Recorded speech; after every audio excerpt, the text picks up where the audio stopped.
चंदन सम्हार चौका बैठाए दुलरैता दुल्हा। चंदन सम्हाल चौका बैठाए दुलरैता दुल्हा। आइल बाड़े ससुरा के लोग माई। आइल बाड़े सरवा तो हार माई है। आइल बाड़े ससुर जी तो हार माई है। बर्तन जे लैलन सरवाओ भी पुराना। गाड़ी भी लैले समधियो भी खटारा।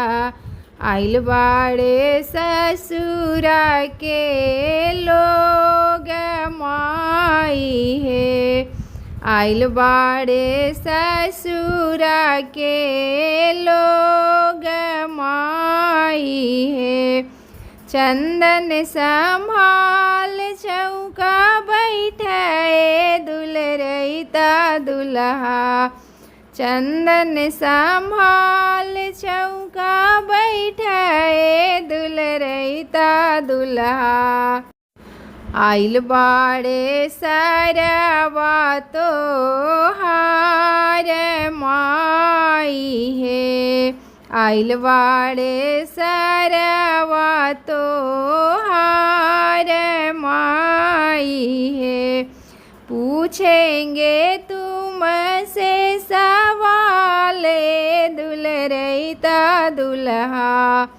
पूछेंगे तुमसे सवाल दुलरैता दुल्हा।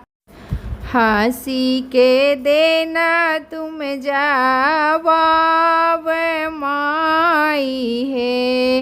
हंसी के देना तुम जवाब माई है। चंदन सम्हाल चौका बैठाए दुलरैता दुल्हा। आइल बाड़े ससुर जी तो हार माई है। तिलक में लैलन ससुर चैन अंगूठी। तिलक में लैलन ससुर जी चैन अंगूठी। ओ भी लैले डुप्लीकेट माई है। ओ भी लैले डुप्लीकेट माई है। आइल बाड़े सरवा तो हार माई है। आइल बाड़े सरवा तो हार माई है। तिलक में लैलन सरवा बहिनिया पान।